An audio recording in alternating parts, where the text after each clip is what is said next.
Tardes.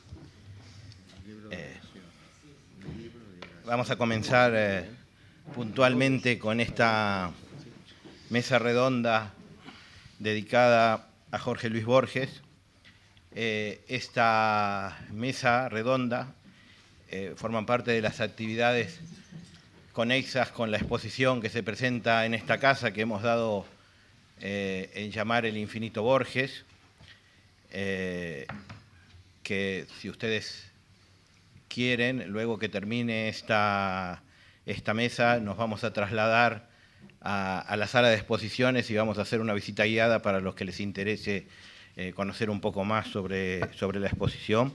Mi nombre es Claudio Pérez Míguez, yo represento al Centro de Arte Moderno y al Museo del Escritor, que en conjunto con la Casa de América ha organizado esta exposición y esta serie de charlas o de encuentros en torno a Borges, con la colaboración de la Embajada de la República Argentina en España y de Random House Mondadori, la actual editorial de Borges en castellano. Voy a dar una pequeña referencia biográfica, muy breve referencia biográfica sobre Borges, y luego cada uno de los participantes de la mesa nos hablará un poco de su visión. La idea es esta mesa se llama Borges y la crítica. Los tres participantes de la mesa tienen una gran trayectoria y a los que yo les agradezco encarecidamente su colaboración desinteresada y el esfuerzo de participar esta tarde con nosotros. Darán su visión sobre la obra de Borges desde sus diferentes puntos de vista. Estos homenajes los hacemos ahora porque Borges murió el 14 de junio de 1986, hace 30 años. Él había nacido en Buenos Aires en 1899.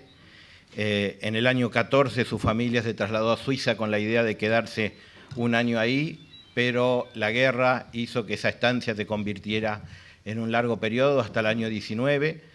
A partir de ahí Borges viene y está alrededor de 2 años y algo en España, que es donde realmente él toma por primera vez contacto con el mundo literario. Aquí se vincula con el ultraísmo, con Rafael Cansino Sassens, que considero siempre uno de sus maestros, con las publicaciones literarias de la época, y fue realmente el primer encuentro, porque cuando se fue de Buenos Aires tenía solo 14 años. Y cuando regresó a Argentina en el año 21 importó el ultraísmo de España y generó publicaciones en donde también participaron muchos autores españoles de la época.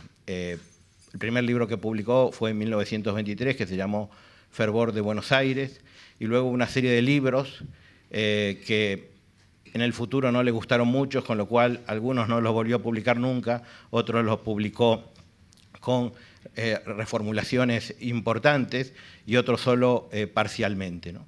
Más tarde vendrán los libros más famosos de él, como pueden ser Ficciones del año 1944 o El Aleph de 1949. Su repercusión internacional es bastante tardía. Nosotros queremos mostrarlo con algunos elementos de la exposición, porque la primera traducción de un libro suyo a un idioma extranjero fue al francés en una colección que dirigía Roger Caillois en el año 55, cuando él ya tenía 56 años. Y se puede decir que el lanzamiento internacional de Borges se ocurre en el año 62 con el premio Formentor que comparte con Samuel Beckett, y también con un número monográfico que le dedica la revista Lernet de Francia en el año 64.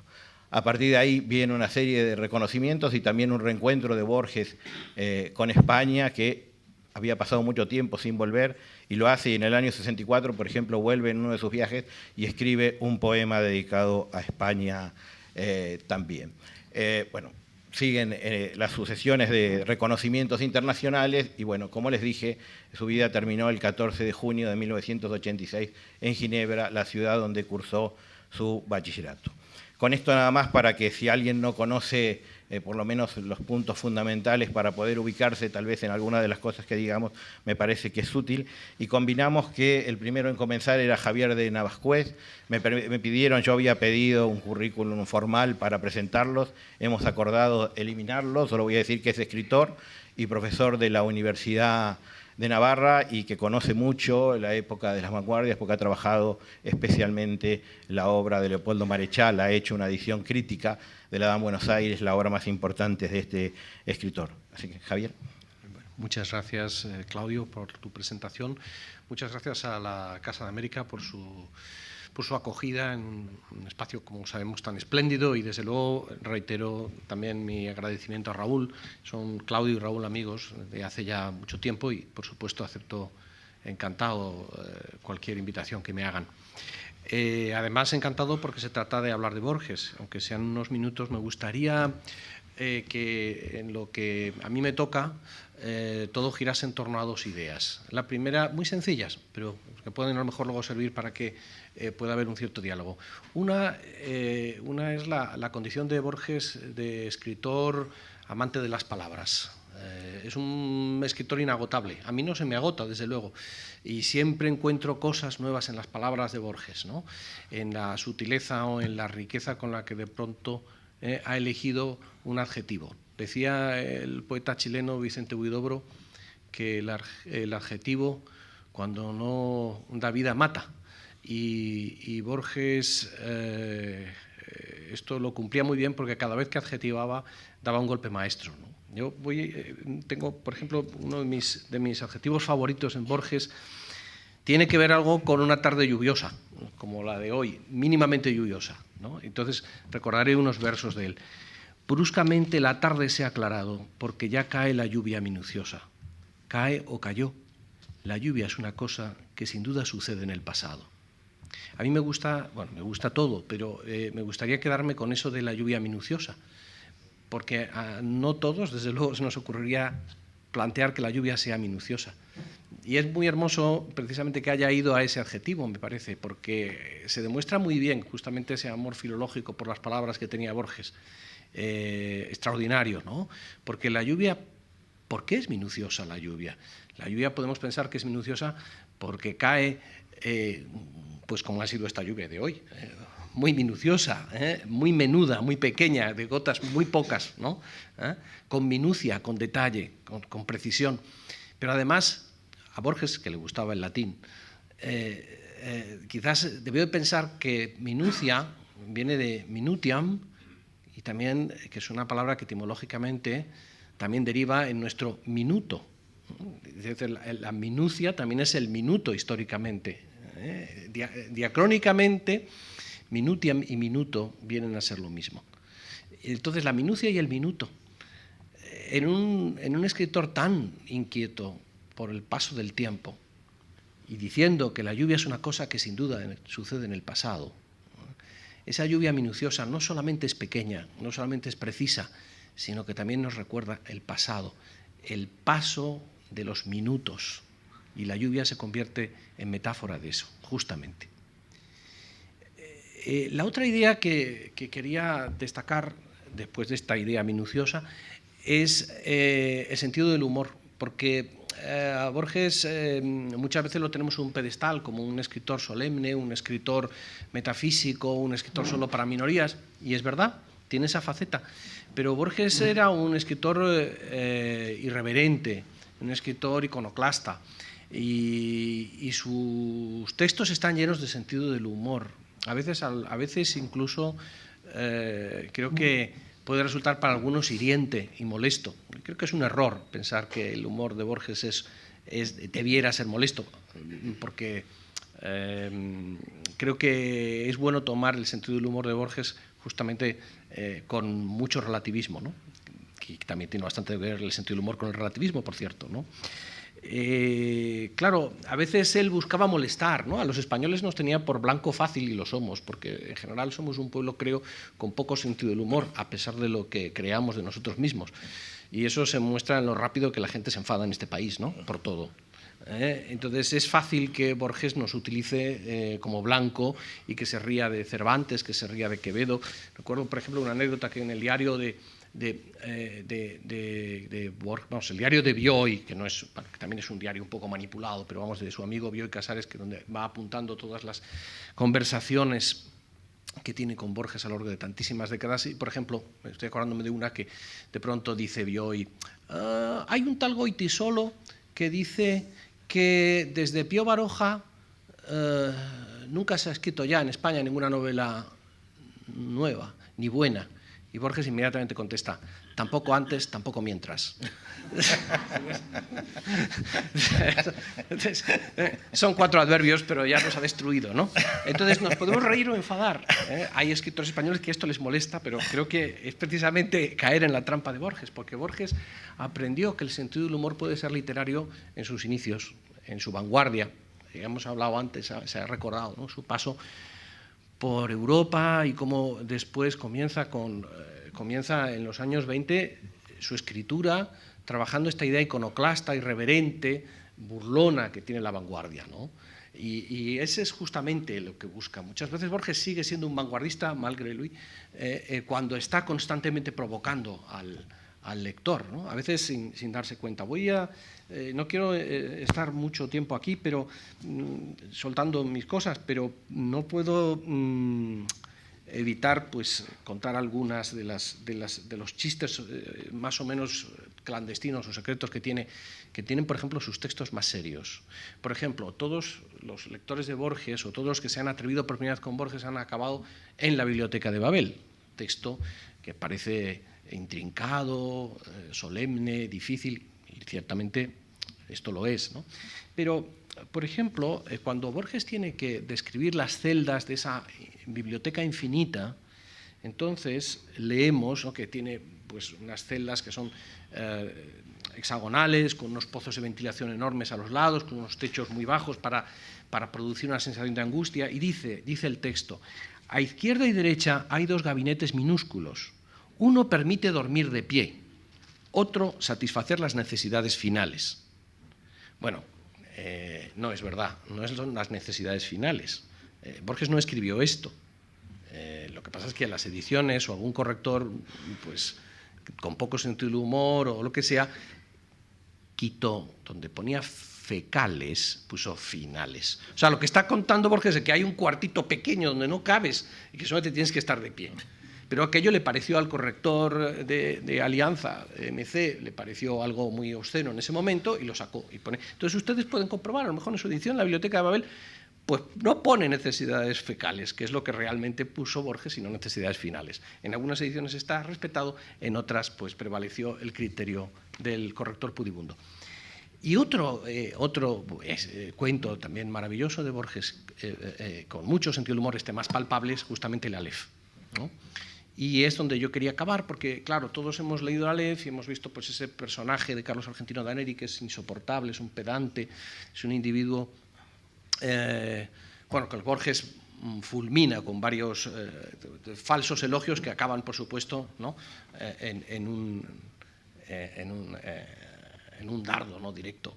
Y lo que no ven todos, me parece, los lectores, es que probablemente la visión que tiene Borges en ese cuento, cuando, se recuerdan ustedes, ¿verdad?, Borges se presenta como un poeta enamorado de una mujer bellísima, Beatriz Viterbo, que ha muerto, y entonces él va a la casa de la familia de Beatriz en todos los aniversarios de la muerte, pues a recordarla, ¿no? Y este aniversario romántico que tiene, en realidad poco a poco, según vamos leyendo, probablemente a Borges se le está olvidando ya el recuerdo de Beatriz, pero lo que le gusta es llegar a las casas ajenas por la noche para quedarse a cenar, o como dice él, a comer.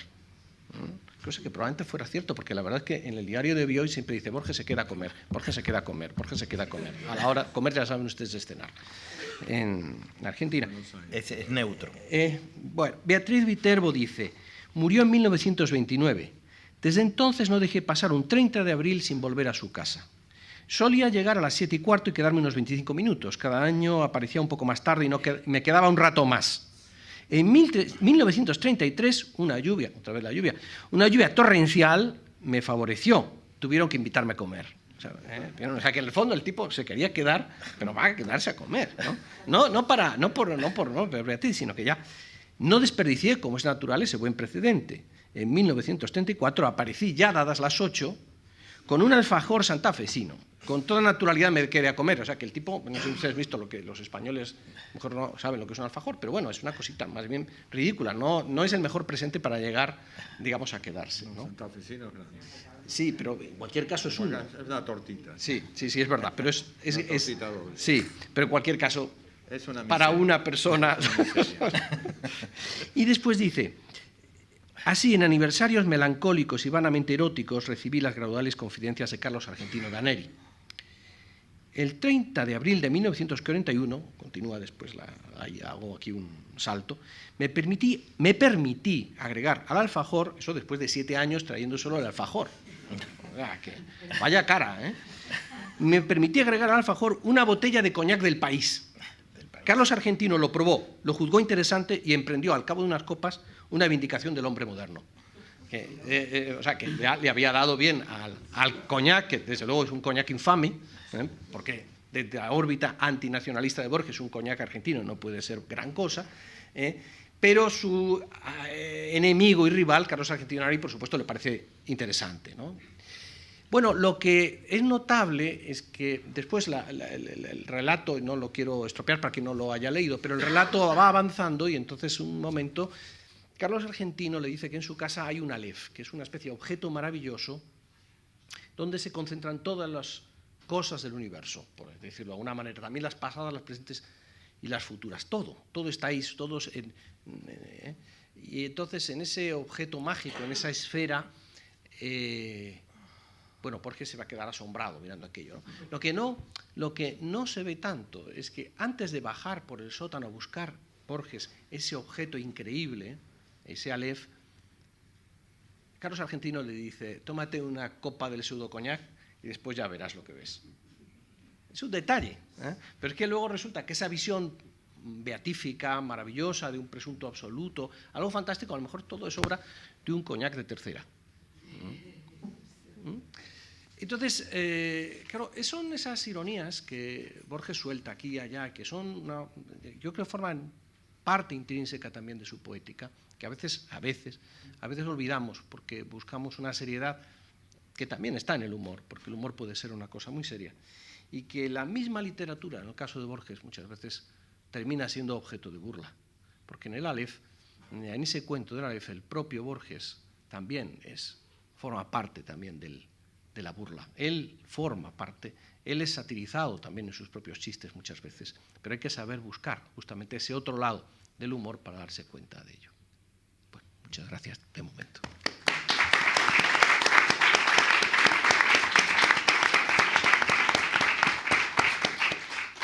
Bueno, ahora es el turno de Rafael Flores, que es escritor, también cuentista, novelista y además un gran especialista en tango, que a través de Radio Nacional nos ilustra desde hace bastantes años. Ha escrito muchos libros también sobre otro de nuestros mitos, Carlos Gardel, y otros personajes del tango. Así que, Rafael. Muy bien, muchas gracias. Muchas gracias a todos por haber venido. Gracias a Claudio y a Raúl por esta maravillosa exposición que han montado, donde creo que no se puede detener, puede perderse, es laberíntica, pero siempre hay la sospecha de una salida. La salida son los libros de Borges, donde uno siempre recala, siempre vuelve, etcétera, etcétera.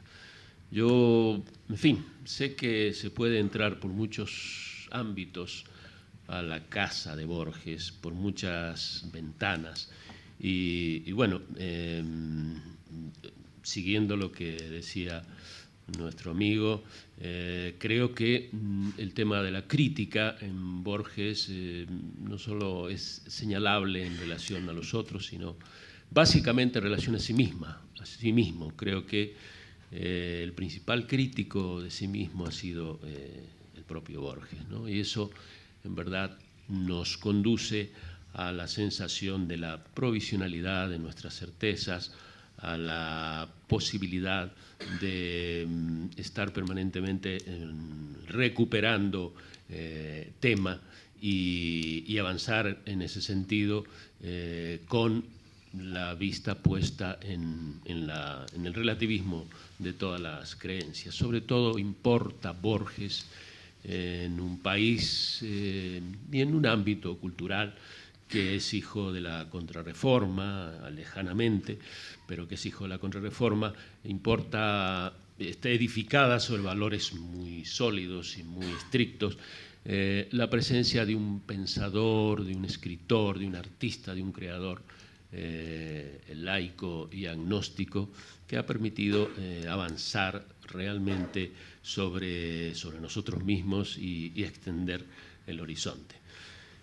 Bueno, mis amigos me dijeron que relacionara en lo posible, porque es distinta la mesa y hay distintos puntos de vista para abordar el tema de Borges, lo relacionara con el tango. Lo primero que voy a hacer es relacionarlo con la cultura argentina, o sea, con el momento especial en que aparece Borges, porque creo que es necesario contextualizarlo en un país y luego, en lo posible, también extraterritorializarlo, si vale el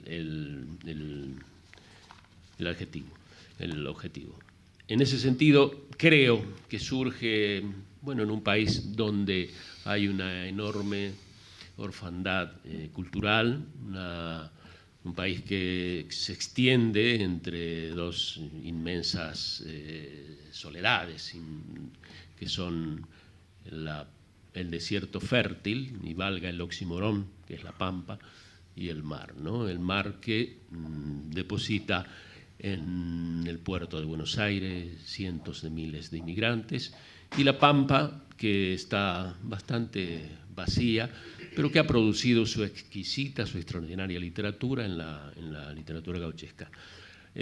Borges es un hombre de la ciudad, es un hombre de Buenos Aires, y se plantea, creo yo, él, como la mayoría de los intelectuales de comienzos del siglo XX, de encontrar la palabra, encontrar el poema, encontrar aquella forma estética, filosófica, de pensamiento que interpretara la nueva realidad. Se encuentra con que Buenos Aires se expande. Buenos Aires, dice él, en algún momento era como un país, se expande, pulula la gente y se expande con mucha vehemencia, con mucha esperanza y con mucha imaginación. Y en ese orden considera que hace falta construir la palabra de esa nueva ciudad, que no la tiene porque el siglo XIX no se la habilita, es un país sin tradición, a diferencia incluso de otros países latinoamericanos como los peruanos o los mexicanos, ¿no?, que tienen una hondísima tradición indígena, y la tradición española tiene más fuerza todavía que en el Río de la Plata. En ese orden es que Borges, como los intelectuales de ese momento y toda la gente de la cultura, se plantea construir la expresión que, digamos, contenga esa necesidad, esa avidez que hay por tener una forma en el universo cultural que represente al nuevo país, a la nueva ciudad. En ese reto es que se plantea precisamente hace 90 años en el libro El tamaño de mi esperanza, de Borges, lo publica en el año 1926, y en efecto allí está expresado ese deseo, ¿no? El tamaño de su esperanza es la esperanza de construir el gran poema que represente, que cuente, que exprese ese nuevo país, ese nuevo mundo a partir de la ciudad de Buenos Aires, en Argentina. Tiene competidores muy importantes, muy avesados y de mucho predicamento social. Esos competidores no son, digamos, solo los otros escritores que en ese momento se plantean parecidos propósitos, sino es esa realidad cultural, orillera y, digamos, espontánea que ha surgido entre el aluvión de inmigrantes y los nativos, que se llama el tango, ¿no? El tango, que empieza a tener letras, una letra muy importante, y que será por Borges en los primeros tiempos, digamos, defenestrada como una letra que trae tristeza, que sentimentaliza, que ablanda el tango, pero que paradigmáticamente, Borges, el gran autocrítico, el gran renovador de su propio pensamiento, de su propio punto de vista, en el año 52, cuando realiza la reedición de Evaristo Carriego, dirá que es previsible que más adelante, en el 1990, lo sitúa, se diga a la hora de analizar cuál es la gran obra estética, la gran comedia humana representante de aquel nuevo país, de aquella nueva realidad en el Río de la Plata, que se diga que no está en la poesía de Carlos Mastronardi, en Luz de Provincia, ni en La urna de Banch. Creo que elípticamente se cita a sí mismo, sino en las imperfectas letras de los tangos, o sea, en ese corpus de las letras de los tangos. Entonces, pues creo que por un lado la grandeza de reconocer su cambio en el punto de vista en relación al tango, ¿no? Igualmente, así como el tango hizo hablar a la ciudad de Buenos Aires de determinada manera, la hizo caminar de determinada manera, el primero en reconocerlo es Borges, también Jorge Luis Borges nos ha hecho pensar no solo en el ámbito del Cono Sur, sino que en todo el ámbito de la lengua, y por eso es muy habitual decir, cuando hay una referencia al absurdo, un absurdo que tiene un aire de laberinto, o sea, un aire, las cosas absurdas que tienen un aire laberíntico y que presuponen una salida, esta cosa es borgiana, ¿no? Creo que eso es uno de los aspectos fundamentales de la herencia, del legado que nos ha dejado, y bueno, en ese orden de cosas parte él, siendo joven, en la década de los años 20, cuando se encuentra con esa orfandad que mencionaba antes, parte de un punto de vista muy valiente, muy osado, muy atrevido en relación a la cultura. No la hay en su ámbito, no la hay en las tradiciones argentinas, entonces se siente habilitado a echar mano de la cultura universal, de la cultura griega, de la cultura musulmana, de la persa, de la judía, etcétera, etcétera, y moverse entre estos distintos ámbitos para construir una cosmovisión propia. En ese orden, creo que nos ha dado también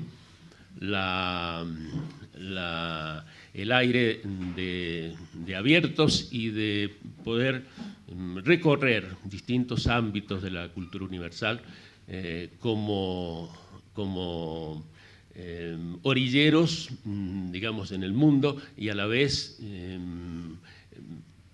como capacitados para poder, desde esos diversos aportes, edificar una imagen distinta, propia de país joven y nuevo, como es el ámbito del país argentino, como lo es Borges, y expandido hacia todo el área latinoamericana. Muchas gracias.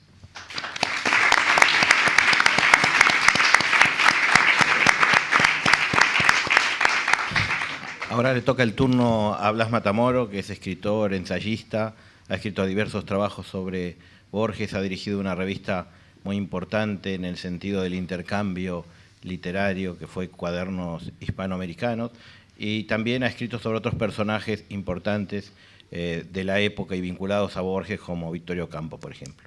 Blas. Bueno, me voy a ajustar al tiempo, y entonces voy a ceñirme también a la propuesta de Borges y la crítica.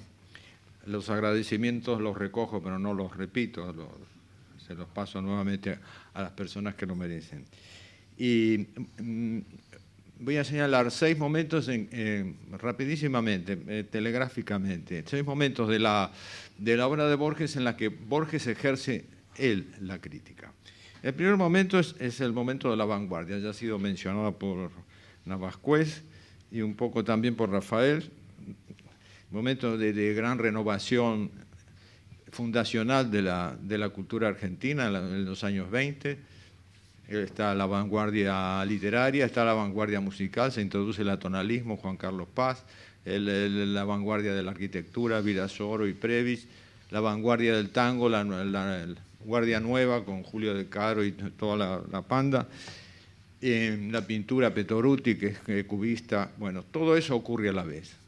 Ocurre a la vez, pero pasa que con los dos principales escritores de la tendencia vanguardista, es decir, Borges y Marechal, en la década siguiente hacen una revisión de su juventud vanguardista y se pasan a lo que podríamos llamar un momento neoclásico de su obra, ¿no? Eso no lo vamos a analizar. Pero hacen la autocrítica de la vanguardia en dos sentidos principales. Se quedan con el verso libre, eso sí lo siguen haciendo, pero se pasan a la construcción de estrofas muy conformadas, a sonetos, a octosílabos de romance, etcétera, etcétera.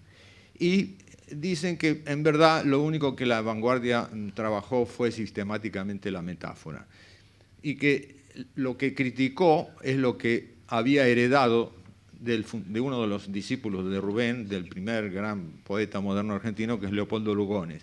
Lo criticó porque necesitaba aceptarlo como figura paterna, y es lo que hacen tardíamente ambos dos.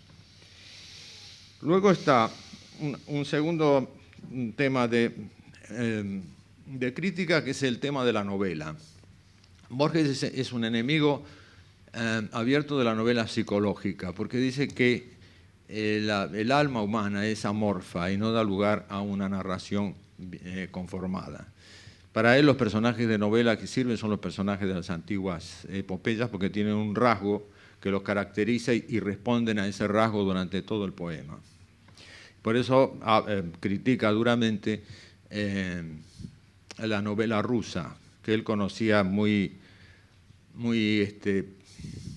a ver cómo podría decirlo, anecdóticamente. Había leído, no sé si 30 páginas de los hermanos Karamazov y se había confundido por la densidad de la trama y porque los personajes cambiaban de nombre. Ustedes saben que en la novela rusa un personaje se llama Elías, después se llama Josevich, después se llama Eli y después es el vizconde de no sé cuándo. Entonces hay que retener 4 nombres para identificar un solo personaje y eso lo perdió a Borges y dijo no, entre la confusión del alma que está llena de contradicciones y uno puede matar por amor y puede odiar por caridad, eso y la cantidad de nombres que usan los rusos, yo no pude seguir adelante con los Karamazov.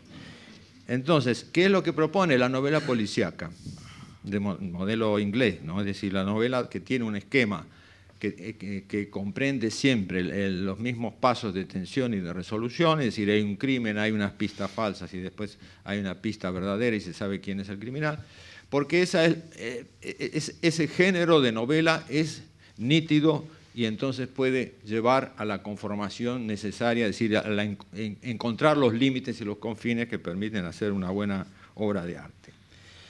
Una tercera crítica se refiere y tiene que ver con esta, a la literatura realista.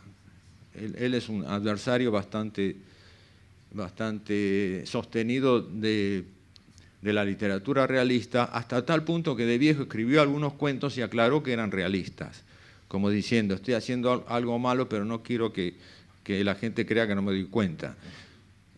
Claro, para él, realista quería decir, bueno, esto ocurre en la calle tal, número tal, o el personaje es de tal pueblo, es decir, dar 2 o 3 datos concretos, geográficos o personales, pero no entrar en la construcción, la gran construcción de la novela realista del siglo XIX, en la que los escritores querían dar cuenta de toda una sociedad, o en una novela o en una saga novelística.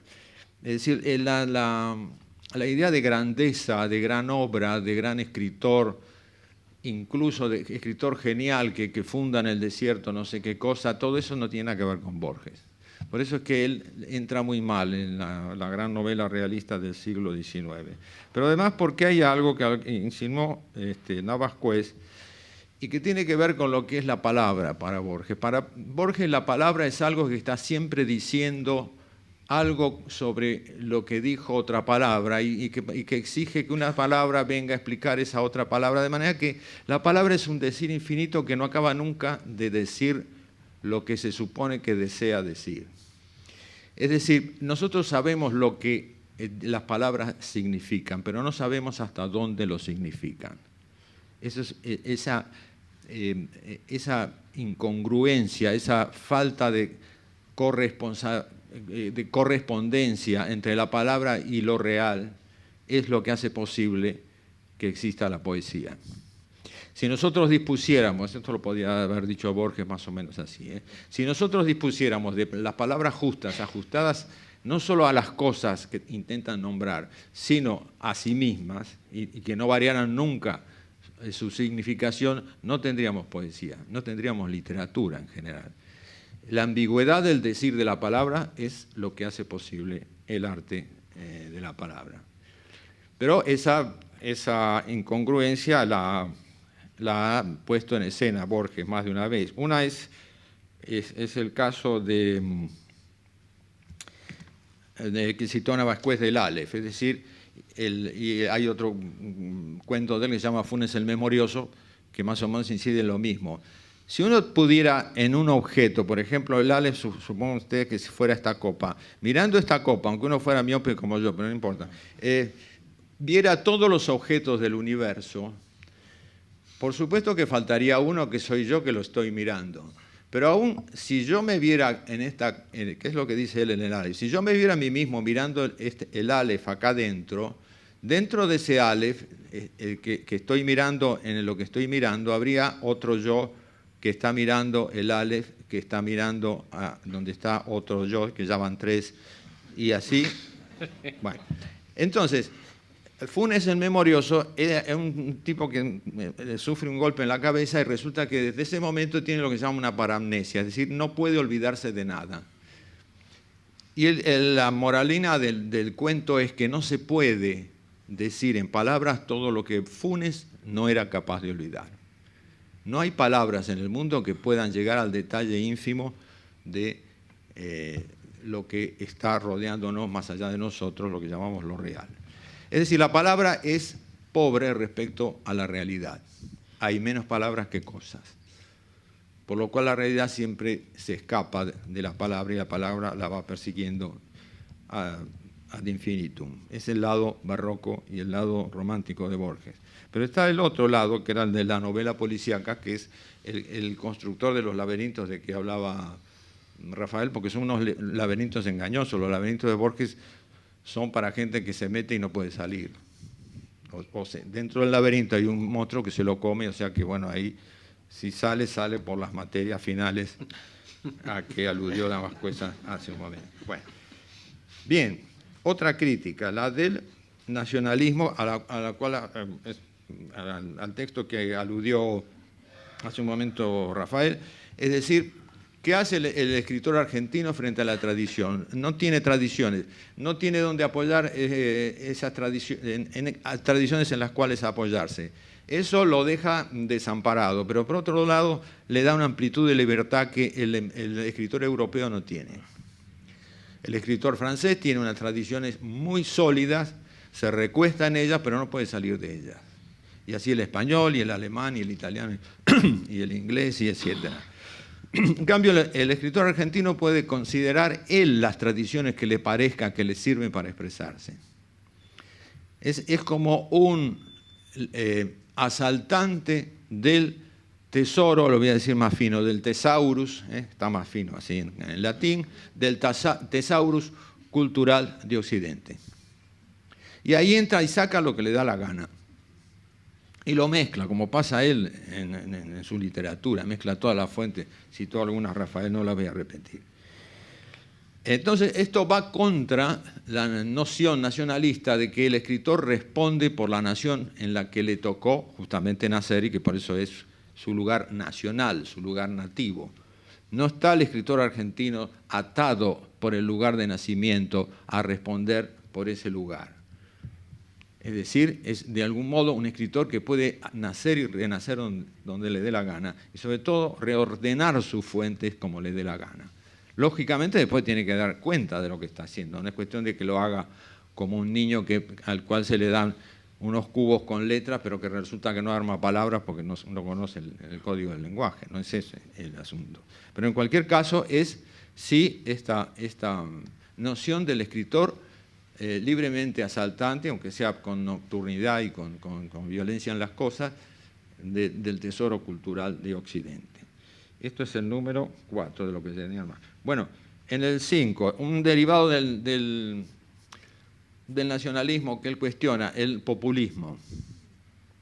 El poema nacional argentino es el Martín Fierro de José Hernández. Una visión populista dice, es la voz del pueblo que recoge el poeta epónimo. Y Borges, cuando analiza el Martín Fierro, que por cierto en su época vanguardista lo reivindicó como una herencia de la literatura nacional, que en ese momento sí le interesaba, después renegó de todos esos libros, también lo han dicho mis compañeros, incluso iba a las bibliotecas, los pedía prestados y los tiraba a la basura. Esos libros que luego fueron reeditados póstumos, se pueden leer ahora, pero en vida de él no. Bueno, el Martín Fierro. Entonces, este Martín Fierro está escrito en un lenguaje gauchesco. Y Borges lo que dice es que eso no es literatura popular. Porque el pueblo, cuando hace coplas anónimas, no quiere parecer popular. Eso está escrito por un señor que era un terrateniente, el señor José Hernández, que conocía muy bien a la gente de campo porque eran sus peones, y que decidió escribir la historia de este gaucho. Bueno, ustedes la conocen de memoria, no la voy a contar esta tarde. Pero que es una obra de arte hecha desde el punto de vista del artificio del cual se vale el escritor culto cuando hace como si fuera un escritor anónimo. Entonces, la prueba está que las estrofas del Martín Fierro, la mayor parte de las estrofas del Martín Fierro son estrofas inventadas por José Hernández. Son quintillas que tienen un sexto verso que es blanco. Y eso no existe ni en la preceptiva española, ni mucho menos en la poesía gauchesca, en los romances anónimos. Crítica al populismo. Y por fin, ustedes ven que yo esto lo he visto de cerca, ¿no? Lo he estudiado de cerca. Eso, aunque no se interese lo que yo estoy diciendo, ustedes pueden decir, no, este hombre lo vio todo muy de cerca. Bueno, el sexto telegrama de las críticas de Borges se refiere a la Argentina en el sentido de qué es la Argentina históricamente. Y hay en Borges una visión melancólica de cierta historia argentina que fue, bueno, historia argentina que se remonta al siglo XIX, cuando Borges nació en el año 99, la literatura argentina tenía como muchos 50 años de antigüedad, ¿no? Imagínense, ustedes mayormente son españoles, ¿qué significa tener 50 años de antigüedad para una tradición literaria? Una visión melancólica de lo que fue el pasado argentino, es decir, el siglo XIX, es decir, un siglo guerrero, primero con las guerras de la independencia contra los criollos, contra los españoles, y después las guerras civiles con los distintos partidos criollos que se disputaban los poderes. Fuimos un pueblo belicoso, fuimos un pueblo valiente, fuimos un pueblo violento, caballeresco, de varones capaces de matarse sin motivos concretos, como quien realiza un rito religioso en la religión del coraje.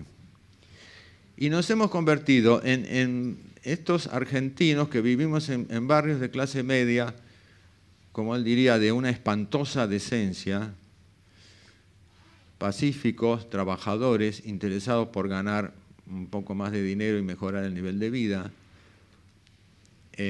burgueses en el sentido de habitantes de ciudad y cobardes. La flojera de las letras de tango son una muestra de la cobardía del hombre argentino moderno. Y esa cobardía, dice Borges, tiene una solución, una mala solución, que es la búsqueda del caudillo tiránico, despótico, que sostenga al flojo, como le decimos nosotros, desde su dureza. Y ya cumplí con las 6 visiones críticas de Borges telegráficamente apretadas por mí. Gracias.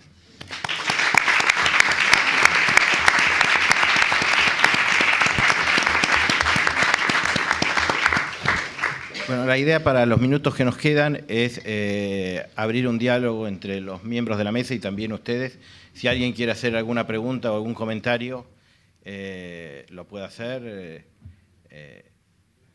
Yo creo que alguno de ustedes tiene algo para agregar, porque he visto que tomaba alguna nota, no. Javier. Me gusta tomar notas, así aprendo. ¿Tú quieres agregar algo? Habría mucho para agregar. No, que pregunte. Bueno, a ver, pasan las preguntas a ustedes. Nadie se han... Sí, dígame, señor. Yo creo que Borges escribió un libro sobre el tango. Sí, escribió un libro sobre el tango en la década del 20. Bueno, un libro breve, pero de extraordinaria intensidad de contenido, ¿no? Quizás de los primeros libros que se escriben sobre el tango, las primeras apreciaciones profundas, donde señala, pone de relieve el tango, la fuerza que hay allí, la originalidad, y algunas ideas fundamentales, como decir que se ha convertido en una manera de caminar para los porteños, el baile del tango, o decir que probablemente en el cielo platónico a los argentinos les espera el arquetipo del tango, o sea, como una cosa que de alguna manera repite la idea de Macedonio Fernández, ¿no? Que dice Macedonio Fernández, lo único que los argentinos no han consultado a Europa es el tango, ¿no? O sea, todo lo demás es hijo de la cultura europea, ¿no? Pero creo que es también importante lo que él las milongas que escribe en la década del 60, las milongas para las 6 cuerdas. Y es importante porque muchos escritores, Cortázar, Sábato y otros famosos de Argentina, se propusieron escribir letras de tango y a quien le salieron mejor o con más fortuna, digamos, con más tirón popular, etcétera, etcétera, fue a Borges, ¿no? Esas milongas, algunas han sido muy populares y se siguen escuchando y se siguen interpretando, ¿no? O sea, dio con la clave de la cancionística, o sea, convertir un poema escrito en cantado, ¿no? O sea, ingresarlo en la tradición oral, que es precisamente la de la canción, ¿no? ¿Alguna otra pregunta? ¿Cómo fueron los padres de Borges? Y qué, luego, desde el punto de vista formativo, ¿qué estudios hizo Borges? Bueno, no sé qué lo... No, ya lo contó un poco él. El Sí. padre de Borges era profesor de psicología, dictaba una cátedra de psicología en la Escuela de Lenguas Vivas en inglés. La madre de Borges, bueno, una mujer, como todas las señoras cultas de Buenos Aires, sabía francés y además el inglés, porque hay una parte de la familia de Borges, hay una abuela que es inglesa. No sé qué más se puede decir de ellos. Con respecto, el padre era abogado. Perdón, lo que estudió Borges estudió el bachillerato nada más, no hizo ningún otro estudio. Y en Suiza, ¿no? Lo estudió en Suiza en un colegio en francés, sí. Sí, bueno, hay discrepancia entre algunos biógrafos, algunos sostienen que no concluyó el bachillerato, pero él decía que sí, en el Collège Calvin de Ginebra. Su padre era abogado, como decía Blas, y el secretario de un juzgado también. Y bueno, su abuela materna era Frances Aslan Fanny, que era inglesa. Luego doctorados honoris causa, que como él decía eran regalos y no tenía una formación particular. Decía, hoy justo escuchaba una cosa en la radio donde él decía que en realidad la formación de él era la biblioteca de su padre, ¿no? Que es un poco el ámbito míticos de su formación. Sí, como todos los que no han acabado un estudio formal suelen ser estudiantes, estudiosos toda la vida. Tienen un afán enciclopédico que no se limita a una disciplina, no tiene que estar dando examen delante de especialistas, y entonces pueden ser escritores eruditos, ¿no? Hay muchos casos en la historia de la literatura de escritores sumamente cultos que no han terminado nunca estudios formales, e incluso que fueron malos estudiantes. Supongo que Borges era un buen estudiante, pero el caso de Thomas Mann, por ejemplo, era un muy mal estudiante. Se pasó toda la vida leyendo libros acerca de lo que no había estudiado en el bachillerato, etcétera, etcétera. Fíjate, a los 65 años empezó a estudiar islandés, que ya hay que tener moral. Sí, sobre todo porque había dejado el anglosajón, ya, claro. Sí, había dejado el anglosajón y se pasó al islandés. O sea, a esas edades, ¿no? Y después al japonés ya por imperativo doméstico, imperativo doméstico, sí. El japonés, sí. ¿Alguna? Sí, sí. Una pregunta un poco, no sé si salía de contexto. Cuando hablabas de la ley de Borges, he escuchado que sirve como metáfora de las nuevas redes e internet, que son como una ley borgiana. Sí. ¿Me parece una buena...? Yo lo utilizo en clase para que me entiendan. Esa comparación, igual que también utilizo el tema de Funes el memorioso, de la memoria y la falta de asimilación de los datos. Sobre todo esa frase, ¿no? De aprendió sin esfuerzo el inglés, el francés, el portugués, el latín. Sospecho, sin embargo, que no era capaz de pensar. Pensar es generalizar, abstraer, olvidar diferencias. Yo creo que Borges, lo que causa a veces sorpresa en sus lectores primerizos, es que Borges muchas veces, no siempre, ¿verdad?, trabaja sobre se cuestiona o se plantea no el mundo de las pasiones, sino el mundo del intelecto. Es decir, que cómo pensamos. También luego en realidad hay un mundo afectivo muy fuerte detrás, ¿no? Pero esa lectura, el cómo pensamos, que por ejemplo sirve para esa lectura a Lelef o para la lectura de Funes el memorioso, no es tan habitual en otros grandes escritores. Otros escritores, por ejemplo, en casos extremos a lo mejor, como los rusos que tampoco le gustaban, es otra cuestión, no es tanto cómo pensamos, como cómo amamos o cómo odiamos o qué hacemos después de nuestra vida, etc. Pensamos lo que dicen las palabras. Él está en la tradición del logos. ¿Hay que hablar aquí? Sí. Pero si yo hablo a pelo, ¿no se oye al final? Depende, si te vas cansando en la frase al final, más o menos. No, yo al final doy la nota aguda. El do agudo lo doy al final, así que se va a oír más que ninguno. Pero no, pienso que estaba inscrito en la tradición clásica del logos, ¿no? Pensamos lo que dicen las palabras, no hay pensamiento fuera de lo que se dice. Y las palabras nos dicen y las palabras también nos piensan.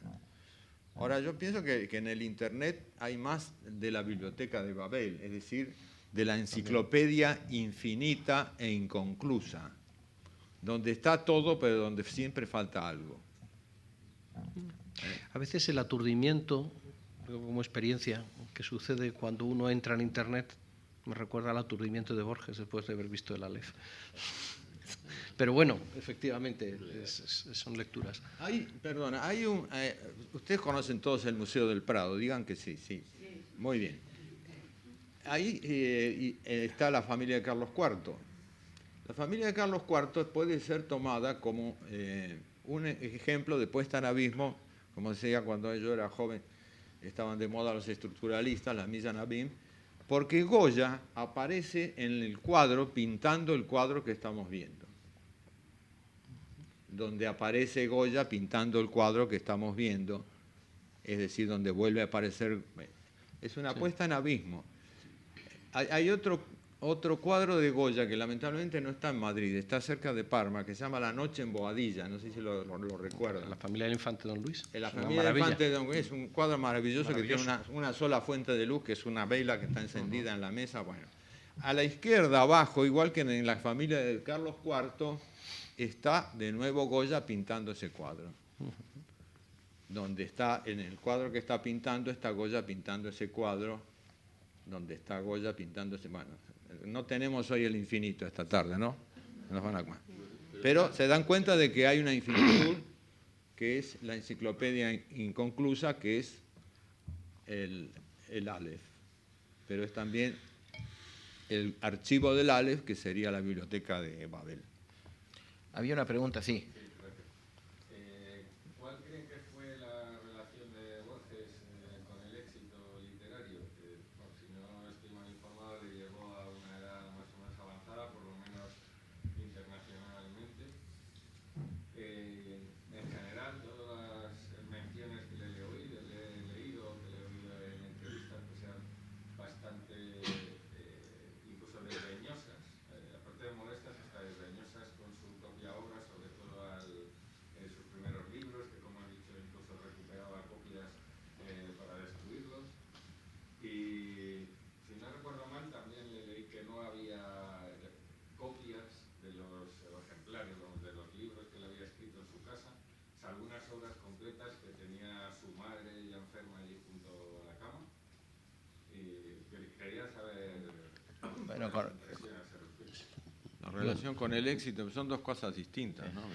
creo que con relación a lo último, lo de los libros, es verdad, pero eso también Borges dice unas cosas y a veces en la realidad es otra. Es verdad que él no releía su obra, digamos, por placer o demás, pero sin embargo en las sucesivas reediciones él hace correcciones, o sea que indudablemente las releía con esa finalidad, pero bueno, él dice que obviamente que una cosa que como estructura de pensamiento al menos es muy interesante en el sentido de cuando él lee sus propios textos, ve todas las dudas, las no certezas, las inseguridades, que cuando ve un texto de otro es acabado, ¿no? Más allá que esto sea verdad en la realidad o no, como idea realmente es buena. Y no sé, la del éxito... El éxito, yo pienso que Borges pensaba más o menos eso que dicen que dijo Flaubert, que la gloria es un malentendido.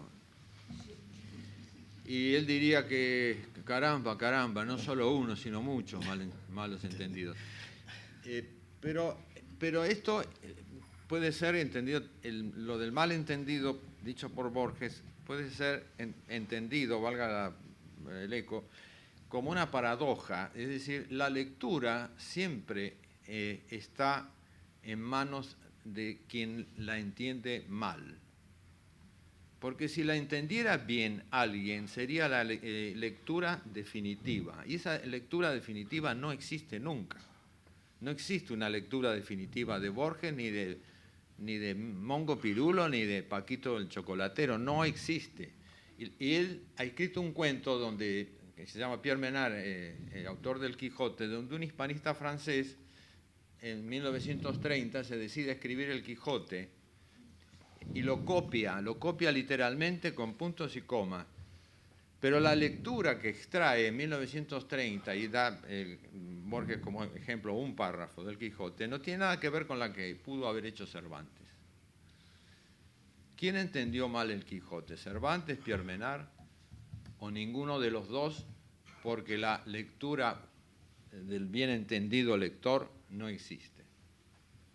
Paradoja borgiana, aplicable al éxito de Borges, que por otra parte siempre trató de ser un escritor, como él diría, secreto.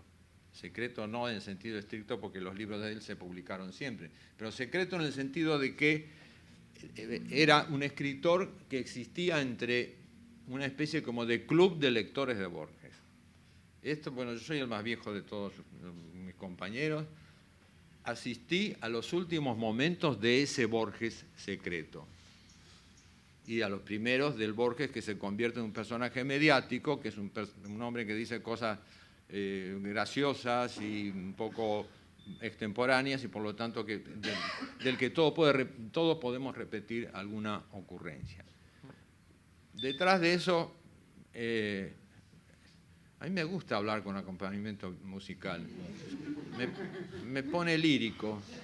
Bueno, entonces, detrás de esa cortina de notoriedad mediática, yo creo que Borges sigue siendo el escritor secreto, que está buscando malos entendidos, es decir, buenos lectores.